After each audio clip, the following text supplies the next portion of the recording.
Monsieur le professeur Magaï Kassé, mon commissaire permanent, devrais-je dire mon aîné, Souma Kilifa. Kilifa, c'est lui qui accompagne son jeune frère ou son enfant, qui le surveille et qui l'aide à progresser dans la vie. Je ne peux pas citer le professeur Magaï Kassé sans regard sur la gauche et voir le cher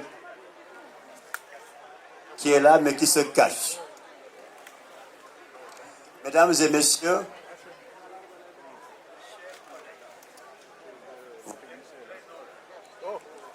avoir accepté de participer à cette exposition off de la Biennale de Dakar sur le thème suggéré par monsieur le professeur Magaï Kassé, Île de Ngor, havre de culture. Le Takhawalou que nous avons emprunté à un jeune neveu d'Emba Diop. Le thème de la Biennale, je ne reviendrai pas là-dessus, bien que mon singulier me le permette, c'est forger out of the fire. Je disais la dernière fois que pour comprendre le sens réel de forger, parce que forger est un mot français, Indafa est un mot séré. Les littéraires qui sont ici savent très bien que les mots ont des codes, des sens et des sensations. Pour comprendre Indafa, je vous renvoie à la lecture d'un magnifique ouvrage du colonel Mohamedou Lamine Sarr, L'éducation du jeune Sérère Nyominka. Le choix du thème est d'une pertinence toute particulière après une aventure humaine pleine de destruction. J'ai l'habitude de dire que l'homme a vécu en pensant qu'il avait tout son temps. Il a vécu en pensant que le progrès scientifique n'en finirait pas de transformer le monde à son avantage. Il a vécu en pensant qu'il pouvait fabriquer indéfiniment des armes sans jamais en être victime. Que les hommes seraient toujours plus riches, plus beaux, plus performants et qu'il avait le droit de prélever à l'envi toutes les richesses de la planète sans jamais entamer son capital. Ces insuffisances de l'homme ont fait de la mondialisation des activités un des traits marquants de notre époque. Ils ont un naturel et humain de l'individu. Un environnement planétaire nous impose une formation à la fois en faisant bénéficier à chacune de la diversité du patrimoine culturel mondial en même temps que des spécificités de sa propre histoire. Ils ont les manifestations les plus nettes de la liberté humaine, les intrants indispensables à l'innovation, tant sociale qu'économique. Tout ceci nous suggère quoi? Cela nous suggère de forger nos cerveaux. Forger nos cerveaux avant de penser meubler nos salons. Pour mettre en place des mécanismes de réputation et de confiance et de tout autre mécanisme de renforcement de la réciprocité si nous voulons arracher nos peuples de la misère et de la pauvreté. Nous vivons de nouveaux temps, vos champs. Nous devons travailler à l'investissement sur la femme et particulièrement sur la mère. Travailler à la quête de l'excellence dans l'éducation et travailler à l'investissement dans le talent.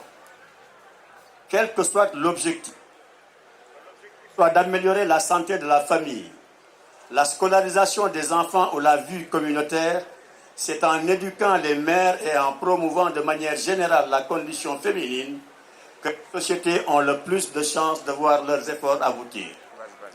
Notre monde, trop exclusivement dominé par les hommes, a beaucoup à apprendre et à attendre de celles qui ont en elles la plus belle industrie du monde, la fabrique de l'humain.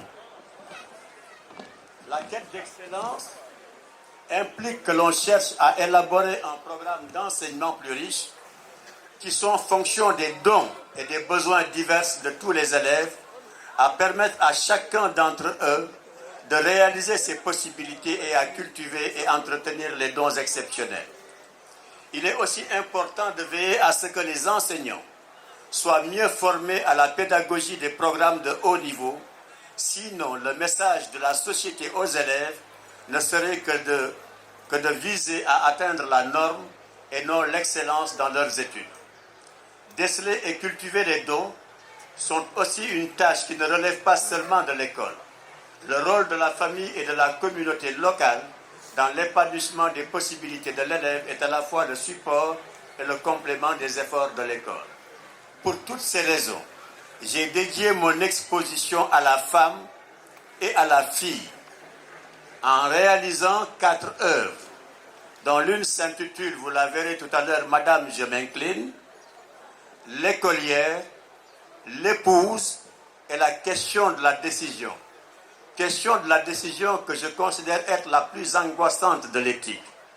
Excellences, mesdames et messieurs, femmes et hommes de culture, belles âmes et grands tisserands réunis ce jour pour célébrer le monde et faire émerger une vision, celle d'une toile de la vie, lumineuse, changeante et multicolore, tissée de fils aux couleurs et teintes de nos valeurs et traditions.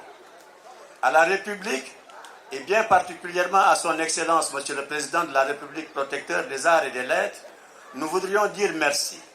Merci d'avoir permis la réalisation de la 14e édition de la Biennale de Dakar, ainsi nous donner une représentation à notre pensée et aller vers une rencontre pour nourrir notre imaginaire. Quelle respiration! Chers frères et sœurs en art, ici présents, mes héros, je me sens en profonde communion et connexion avec vous par la vision du monde que vous transmettez, douce, pétillante, immensément colorée et que je partage avec vous, et par votre tenace refus de séparer art, culture et société. Je voudrais continuer par une invite. Continuons en grappe à tisser les traits qui ont la couleur de la vie, de la générosité, de la transparence, de la compassion, et que d'autres prennent les teintes des bénéfices mutuels du pardon, de l'égale sincérité dans les échanges et de l'équilibre des avantages dans le partage. Je vous remercie tous et vous souhaite une excellente Biennale 2022. Merci.